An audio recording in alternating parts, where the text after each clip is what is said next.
मेरे YouTube channel math solution में आपका स्वागत है। यदि आपने अभी तक चैनल को सब्सक्राइब नहीं किया है तो प्लीज़ चैनल को सब्सक्राइब कर बेल आइकन का बटन जरूर प्रेस कर लें, जिससे कि गणित के किसी भी प्रश्न पर बनने वाली वीडियो अपलोड होते ही नोटिफिकेशन के द्वारा आप तक शीघ्र पहुँच जाए। कक्षा 9 प्रश्नावली 9.3 में प्रश्न संख्या 7 है। बिंदु डी और ई क्रमशः ए बी सी की भुजाओं ए बी और ए सी, ए बी पर बिंदु डी और ए सी पर बिंदु ई इस प्रकार स्थित हैं कि क्षेत्रफल डी बी सी,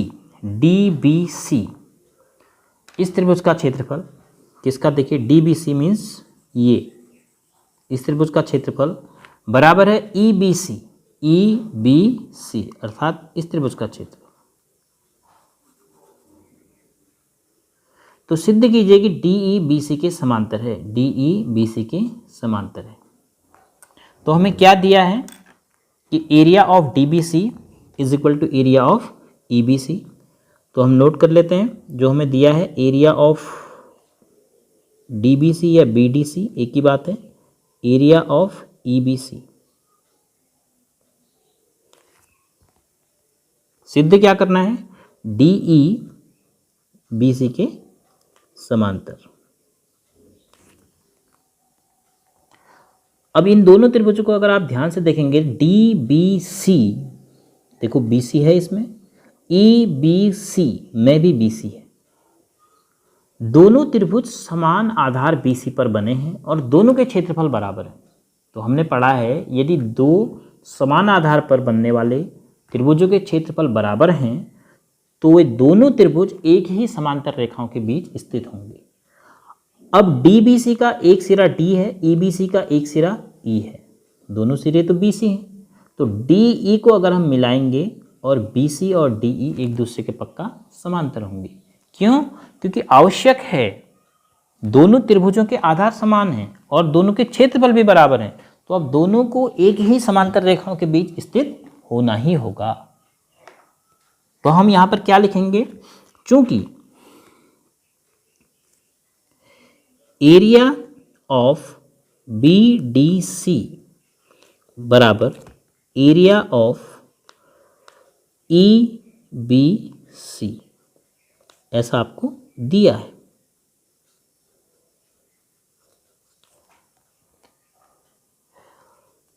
अब आप लिख सकते हैं ये दोनों त्रिभुज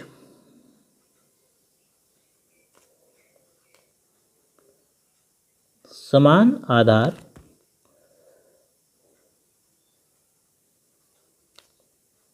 बी सी पर हैं, दोनों का समान आधार है बी सी, दोनों का क्षेत्रफल बराबर है। तो समान आधार पर बराबर क्षेत्रफल वाले त्रिभुज एक ही समांतर रेखाओं के बीच में स्थित होते हैं। अब चूंकि समान आधार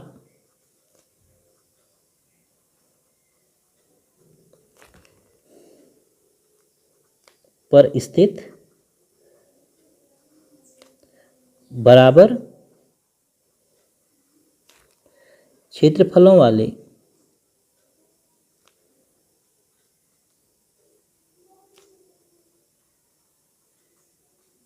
त्रिभुज एक ही समांतर रेखाओं के बीच स्थित है। यह हमने पढ़ा है, एक ही समांतर रेखाओं के बीच स्थित होते हैं।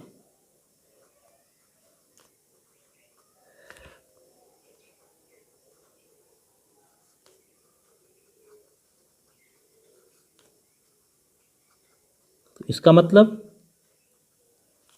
बी सी और डी के बीच स्थित है, इसीलिए डी ई समांतर बी सी होगा, इति सिद्धम। बस सिंपल था कि हमने ये ढूंढना था कि ये दोनों त्रिभुज किस समान आधार पर हैं और दोनों के क्षेत्रफल बराबर दिए थे। तो हमने प्रमेय का प्रयोग करके लिख दिया कि दो त्रिभुज जिनके क्षेत्रफल बराबर हैं, समान आधार पर स्थित होते हैं, वो एक ही समांतर रेखाओं के बीच स्थित होते हैं, इसलिए एक ही समांतर रेखा जो डी बी सी और डी ई समांतर रेखा है। प्रश्न संख्या 8 है। यदि एक्स वाई त्रिभुज ए बी सी की भुजा के समांतर एक रेखा है, X Y A B C की भुजा के समांतर एक रेखा है, तो एक्स वाई किसके समांतर है? बी सी के समांतर है। यदि बी ई ए सी के समांतर है, बी ई ए सी के समांतर है, 3 एरो दिखा रखे हैं, और सी एफ ए बी के समांतर है। देखो सी एफ और बी ए समांतर है। रेखा एक्स वाई से क्रमशः ई और एफ पर मिलती है, और जो रेखा एक्स वाई है, एक्स वाई से ई और एफ पर मिलती है। तो दर्शाइए कि ए बी ई और ए सी एफ के क्षेत्रफल बराबर है। ए बी ई और ए सी एफ ये 2 त्रिभुज हैं, इनके हमें क्षेत्रफल बराबर सिद्ध करने हैं। उन दोनों त्रिभुजों को मैं सेट कर दे रहा हूँ, उससे आपको ये समझ में आ जाएगा कि किन 2 त्रिभुजों की बात हो रही है। एक तो इस त्रिभुज की बात कर रहे हैं और एक इस त्रिभुज की बात कर रहे हैं कि हमने इन दोनों त्रिभुज का क्षेत्रफल बराबर सिद्ध कर। अब देखिए दिया क्या है, एक्स वाई बी सी के समांतर है और ए बी सी एफ के समांतर है तथा बी ई जो है सी ए के समांतर है। तो हमें सम्मुख भुजाओं के युग में समांतर मिल रहे हैं, उस आधार पर हमें ध्यान देना पड़ेगा कि कुछ समांतर चतुर्भुज बन रहे हैं कि नहीं बन रहे। तो जैसे कि लिखा है दिया है, तो हमें क्या क्या दिया है? दिया है एक्स वाई समांतर बी सी, उसके बाद क्या दिया है? बी ई समांतर ए सी, और एक और दिया है सी एफ समांतर ए बी। सिद्ध करना है area of triangle A B E is equal to area of triangle A C F. त्रिभुज ए बी ई का क्षेत्रफल त्रिभुज ए सी एफ के क्षेत्रफल के बराबर होगा। अब देखिए ए बी ई का क्षेत्रफल और B E X Y C ये समांतर चतुर्भुज बनेगा। क्यों? देखिए बी ई जो है सी वाई के समांतर है, एक्स वाई यही रेखा है, देखिए एक्स वाई बी सी के समांतर है। तो सम्मुख भुजाओं के दोनों युग में समांतर हो गए, तो उसको हम क्या कहेंगे? समांतर चतुर्भुज कहेंगे। अब आप लिख सकते हैं कैसे? बी ई समांतर C Y comma E Y समांतर बी सी, ई वाई समांतर B C implies that B C Y E एक पैरेललोग्राम है। क्यों? क्योंकि सम्मुख भुजाओं के दोनों युग में समांतर है। देखो सम्मुख भुजाओं के दोनों युग में समांतर है, और ये आपको ऐसा दोनों क्या है दिया हुआ है, तो आप इसको मेंशन कर सकते हैं कि हम कैसे लिख रहे हैं, क्योंकि हमें ये दिया है। इसी प्रकार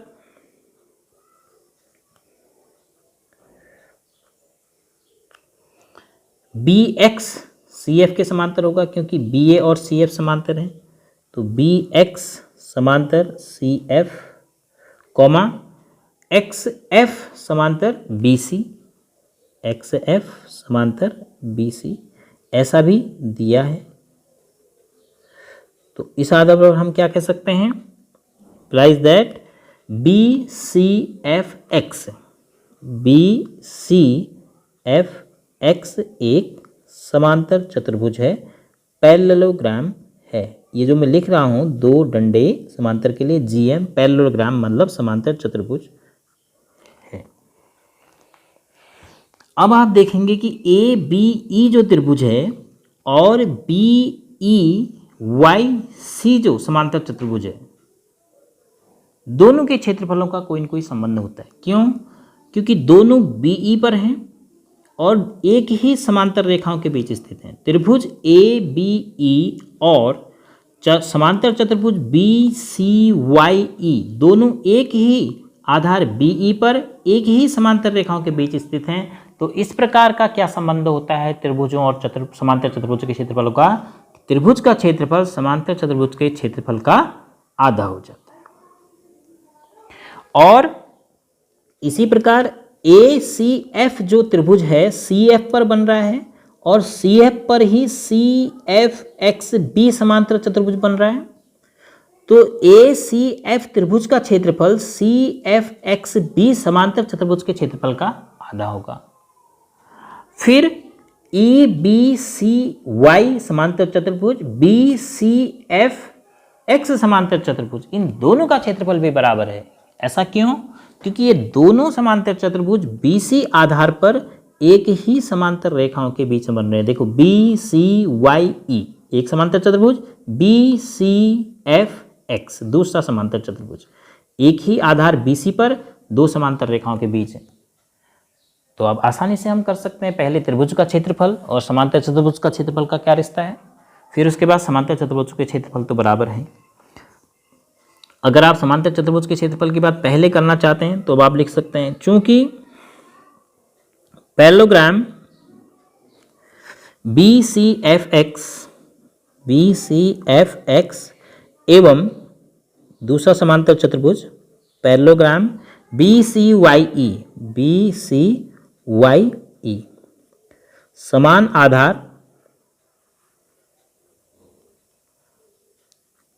आधार क्या है? BC, और एक ही समांतर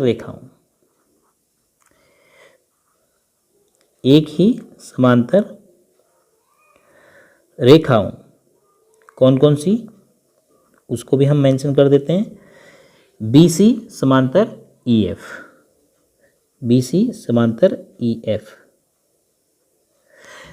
दोनों समांतर चतुर्भुज समान आधार और एक ही समांतर रेखाओं के बीच स्थित हैं।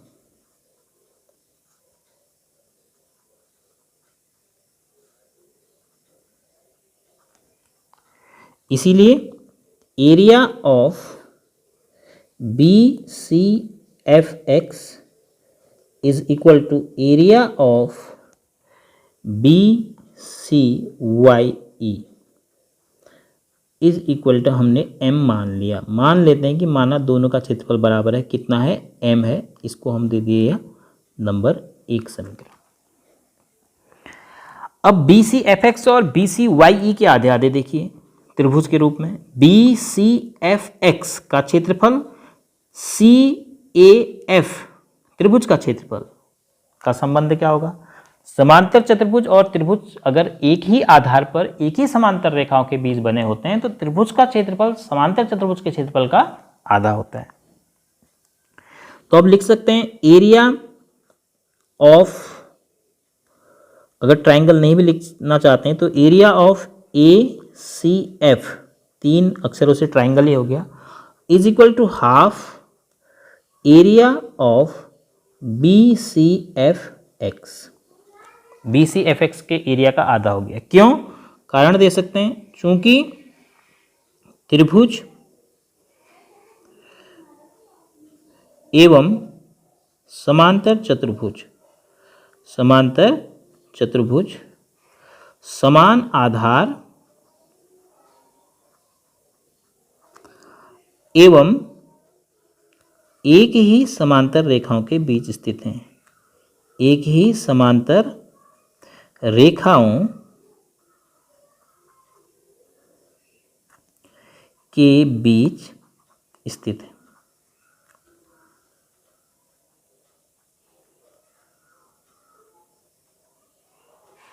इसलिए हमने कह दिया कि area of ACF is equal to half area of BCFX।